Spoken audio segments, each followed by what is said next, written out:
Hi there, it's Paulie here. Behind me, that's the entrance to police headquarters here in Perth. So I've just been here, in police headquarters, seeing the entire community engagement unit. So I came to talk to the police about the trans community's engagement with the police force and the police force's engagement with the trans community, both of our preconceptions and misconceptions about each other. I wanted them to learn about our demographic, who we are, what our concerns are, what our terrors are, what conditions we live under, that threat of violence, that constant vilification, the fact that we are, if they've dealt with Pride and those sorts of organisations, they haven't dealt with us. Most of those organisations are run by gay men for gay men, and they don't really know us. We're different. We have different traumas. We have different needs. And so it was actually a really productive meeting because the West Australian Police Force is actually pretty good. And this was this new community engagement unit. They're new, they're keen, they are very keen to let us know that things have changed, and they have.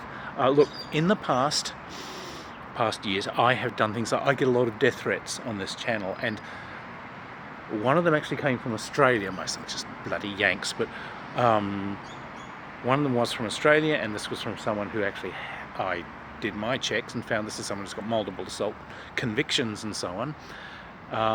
And when I took it to the police, they kind of laughed it off because they said, well, this person hasn't actually attacked you, so what's your problem? So, but those days are gone.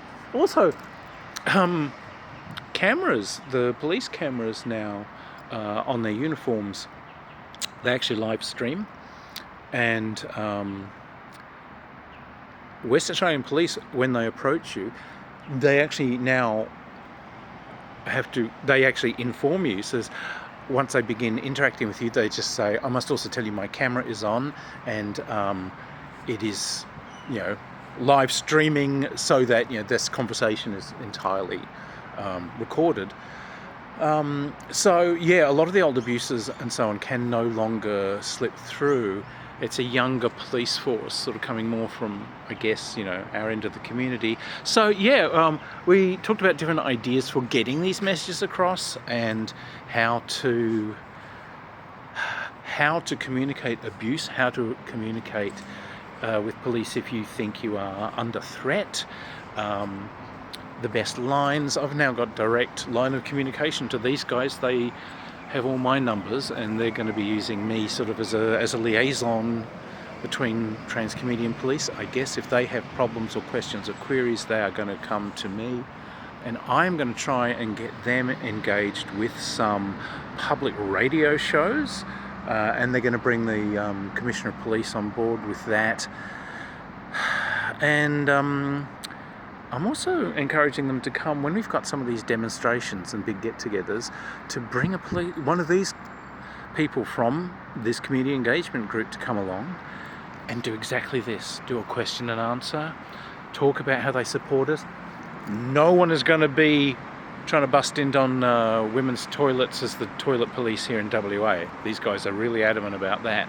And so, all right, yeah, actually, we want to hear that. I mean, we'd love to hear that in public. I can reach who I can reach, but if you come to one of those things and those demonstrations and you step up to the microphone and say, trans community, we've got your back, we understand you, and we are here to uphold the law, and that means protecting you, then that's fantastic.